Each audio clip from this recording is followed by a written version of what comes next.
commencement speaker is one of today's leading researchers, a discerning voice of truth, a data specialist, a trusted expert on religious faith and culture. David Kinnaman serves as president of the Barna Group, a market research and communications company that works globally with churches, nonprofits, businesses, ranging from film studios to financial services.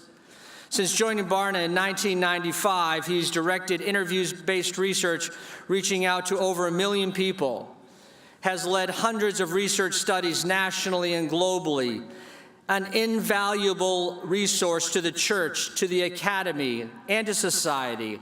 David's unique contribution is his insight into the religious beliefs and behaviors of Americans, identifying trends in Christianity and conducting careful and thorough analysis of an ocean of data to provide a clearer picture into what we believe and why. He has described his work this way: Barna's mission is to help spiritual influencers understand the times and know what to do. We believe that understanding the reality of this post-truth society and knowing how to wisely respond is more urgent than ever for Christian leaders, parents, professors, teachers, not just for ourselves, but also as we raise up the next generation of Jesus followers. David's a best-selling author of several noteworthy books, including Good Faith, You Lost Me, and unChristian, and he's become a go-to resource for media outlets such as the Wall Street Journal, the Los Angeles Times, and CNN. Through his writing and research, David's widely respected for his expertise on how to engage culture with compassion and confidence.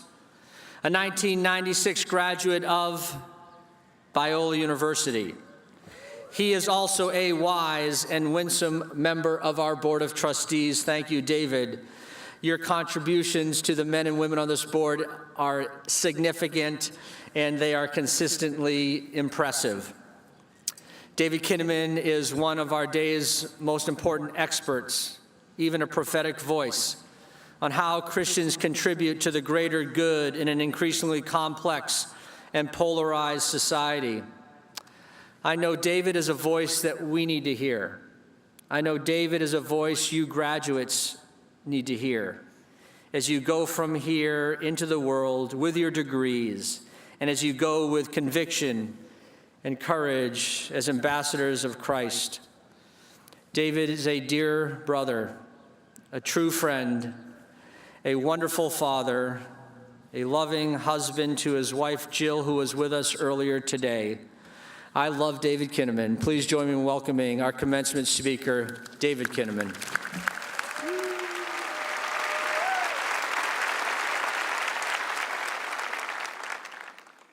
Well, good evening. Who's ready to graduate tonight? Yeah? You have just one more lecture to listen to, this one, but it won't go too long. It was 22 years ago that I sat where you do, ready to shift the tassel over. 4 years, plus or minus, for me. And a lot has happened in 22 years. Back in 1996, we played video games at pizza parlors, not on our phones. We had no idea the love story that happened on the Titanic. James Cameron helped us figure that out, right? Social media was posting a poster over at the Student Union building. That's our definition of social media back in 1996. In 96, there were only 3 Star Wars movies, not the current slate that's out, and you had to watch them on a VHS. You can ask your parents and grandparents about that. With no irony, my son Zach, who's 13, said, "Dad, how did you used to live back in the old days when the video graphics were so bad on video games?" A lot has changed. But listen, we have a lot to feel grateful for here at Biola. I do. We forge deep friendships and faith, a passion for the Bible, a love for Jesus. Biola happens to be very strong in my family. My parents graduated from Biola. So did my brother and sister, my sister-in-law and brother-in-law. Institutions such as Biola matter because they shape the trajectories of our lives. They forge our relationships. They build our priorities. and they set our beliefs. In fact, it was here at this school that I read one of the founders of the organization that I work for, George Barna, a book by George, in a Christian thought class called User-Friendly Churches. And that simple decision from my professor to have us read that book has turned into really shaping the trajectory of my life. I asked to be an intern back in 1995. They somehow accepted. And now 23 years later, I run the company and I own the company. So how about that? That things can work out for you. So I've got a lot to be grateful for here at Biola, and I know you do too. So 22 years passes quickly, but I want to tell you about the last year of our lives. It has been a long one, and it feels like an eternity. You see, the reason for that is that my sweet wife, Jill, got really sick. Just 1 year ago, she started experiencing intense migraines, and for several weeks, we had no idea what was going on until she finally checked herself in to an ER, and she had unbearable pain that day. Of course, as it would happen, I was on a business trip, and so she checked herself into the ER, and I'd said, "I'll come back on a flight to see how you're doing." And so I decided to get Wi-Fi on the plane. They have that these days. We didn't have that back in '96. And I'm on the plane, and you can get texts while you're flying. And so up popped the notification from my wife, who's at the ER, "I have a brain tumor." You can't imagine how that feels. Sitting in the middle of the air, somewhere over Colorado, seeing the electronic pixels rearrange that life-altering message. I was also in a middle seat between two hulking guys, and I was trying to contain my tears. Over the next few days, we would learn that my wife, my high school sweetheart, my best friend, my partner in ministry and in life and in business, my lover, had brain cancer, a huge lemon-sized tumor on the front right side of her brain. And a few of the challenges that we faced over the last year: she had 3 brain surgeries in 4 weeks. She received a follow-up infection that caused her to basically lose her mind for months of last year. She underwent hundreds of antibiotic infusions, dozens of therapy sessions, and has had more than 100 chemo and radiation treatments so far. To give you a glimpse of what we endured, she would frequently pull the IV line out of her arm. She was disoriented, would ask the kids where our dog Lucy was. And our kids would say, "Mom, Lucy died a year ago." My daughter Emily found Jill in our closet one day, packing for China, she told us. But the problem was there was no such trip planned. She was tripping, but not to China, just to be clear. She thought there were secret tunnels from the hospital to Disneyland. I thought that was actually a good destination to have a secret tunnel to. But even though she was sitting in the hospital bed, she was 100% sure that she was sitting on Star Tours when it crashed. I think this is somehow how her brain was explaining to herself that she'd had this head injury. One morning, a few weeks after we finally got out of the hospital, I asked Jill to do some journaling. I thought that maybe this would be a good therapy for her. So I set the Bible beside her, made her a cup of coffee. I asked her to write out her thoughts, and so she did. She sat there for more than an hour, scribbling away, and I was sure that she was pouring out her soul on those pages. When I decided to sneak a peek at this journal a little bit later, she had written only one line, just one line, and it wasn't what I expected. It said, "Lemurs like to cuddle together to stay warm." You can laugh. It was pretty funny. My guess is that instead of reading Psalms, she was doing her devotions with the National Geographic Instagram feed. Now, these are some funny episodes, but they really papered over what was just a horrible year for us. We experienced great tragedy as a family, and we all really suffered. Now, why am I telling you this story on a happy day like graduation? Listen, I'm one of you. I'm a Biola graduate, and I want you to understand some of what we have gone through as a family so that you might be better prepared. And here's my idea, is that I'm pleased to say first that Jill is doing much, much better. She is here today, and we're grateful to Jesus for the miracle of her recovery. That is something to be grateful for.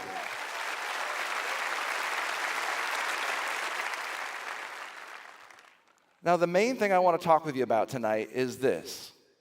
As graduates, you're prepared for success, but are you prepared for suffering?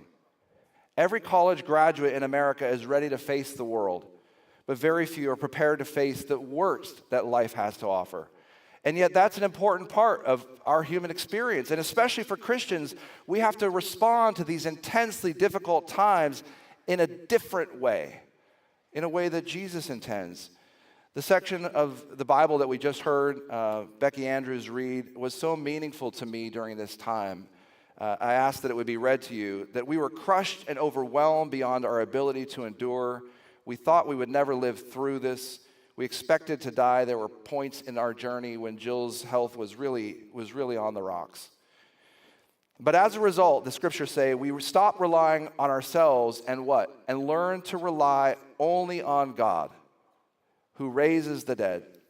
And so, did you hear this? This Paul is teaching us something about sorrow, about stopping relying on ourselves and learning to trust God. Over and over this last year, God has reminded me of this. You've learned so much here at Biola. In January, we actually got to hear as trustees from 6 of you. I was so impressed hear you talk about your stories, the fact that you had learned so much here at Biola and the way this had shaped you and your character. You're learning so many important lessons in your homes, in your churches, and especially now here at Biola, that Jesus is the center of your lives. But maybe we don't learn enough about the hard stuff, about how to not just be prepared for success, but be prepared to suffer, to join Jesus in the hard things of life. Suffering is more important than we realize to the way of Jesus today. This is about coming to the end of ourselves. It's very different than the narrative that you get in your generation, which is about being self-sufficient, about having all the answers, about being calm, cool, and collected, about posting the very best version of yourself on social media. Jesus followers face all of life, the good, the bad, and everything in between, with a different ethic. We admit that we aren't self-sufficient. We acknowledge that we don't have all the answers. We believe that God walks with us through the very valley of the shadow of death, and we face challenges together. During the past year, Jill and my family have been amazed to see the ways in which the Christian community has come alongside us, prayed for us, given to us, supported us.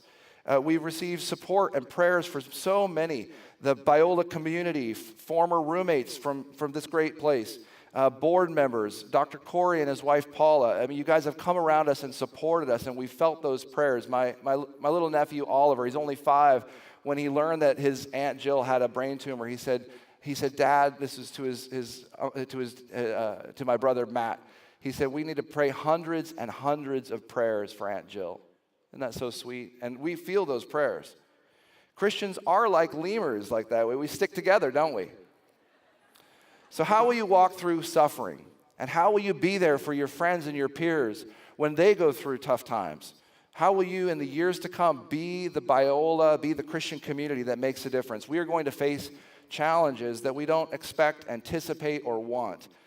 Cancers and health problems, anxiety and mental health issues, bad bosses, toxic workplaces. I mean, the show The Office has something right. There's some stuff you're going to experience that are tough about the workplace. Being the victim of crime or assault or racism, sick, sometimes very sick children, financial challenges and failed businesses, even our efforts at ministry and serving God can sometimes be very painful. As graduates, you've got specific hardships you're facing now. You're not sure what's next. Perhaps you have relationships that haven't worked out the way you expected. You're leaving a beautiful, if imperfect, Christian community for an uncertain future in some ways. And again, wow, this is a lot to handle on a day that we're meant to celebrate. And I don't mean to give you this parade of horribles other than to try to encourage you. Some people say, given the work that we do, we look at research, that we have the spiritual gift of discouragement. I hope that you would take this talk and recognizing that some of us today are already suffering. We're here to celebrate, but you have mixed emotions. You're facing intense pressures that you didn't ask for. Even as you celebrate this graduation, you're bearing great pain in your mind or body or soul. And I can tell you from personal experience that Jesus is close at hand. As Paul wrote, you've come to the end of yourself, but Jesus is there for you. He's sustaining you. And if you're not facing a difficult time today, you will soon enough. And that's why I am asking you to remember what it means to be shaped in the character of Jesus.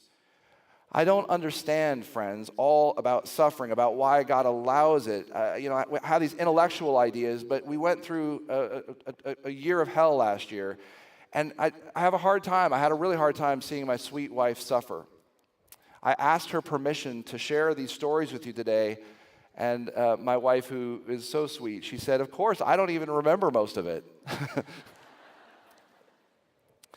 You're prepared for success, and now be ready for this gritty truth.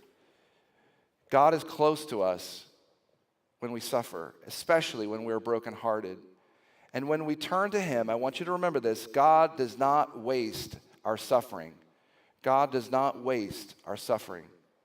This matters even on days like great celebrations such as graduation, because we must be constantly reminded to rely on God who raises the dead. Now, I have just one more thing that I want to share with you before we turn those tassels, and it's an idea that's connected to relying on God in the very best and in the worst of times. I think that Jesus is very misunderstood in our time today, in our society, and as graduates, I actually think He's especially misunderstood in your generation. We do a lot of research at our company, Barna, and we have a lot of data, but essentially we're finding that He's perceived to be a wise old man who simply wants the best for you. People in your generation are more likely to turn to quote and use Yoda or Dumbledore for life advice than for Jesus. People like the idea of Jesus, but on their terms. Among non-Christians today in our society, they want a Jesus that doesn't threaten them too much, that doesn't ask them to believe too much. At our company, Barna, we do a lot of work for studios, helping them understand the psychographics of faith. And we were consulting on a Jesus movie recently for one of the major studios here in the Los Angeles area. And while we were editing one of the trailers that was coming out, the executive stopped mid-sentence, and she sort of said, wait, you guys Christians, you believe that Jesus actually had like no dad here on earth.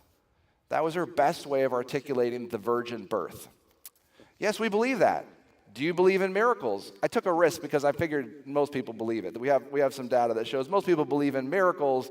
They just don't like to believe in a God who does those miracles. Yes, I do, she said. I believe in miracles. Well, we believe that Jesus' birth was one of the big miracles that still echoes today. It echoes through history. I'd be happy to tell you more if you wanted. She stared at me like, wow, you guys are really weird, which is cool. Keep Christianity weird, I think. And so we said, she stared at me and she said, oh, that's it. And we got back to business of editing the trailer. Now, on the other hand, today's Christians only want a Jesus that makes life easy and safe and blessed. To be a compelling witness in the world, you have a chance to represent the whole Jesus. A Jesus who asks us to do hard things. A Jesus who asks us to accept unconditionally His unconditional love for us offered through the cross. A Jesus who comforts us in the toughest trials of life. And this is not because He takes some special joy in our pain, but because He wants to redeem our pain.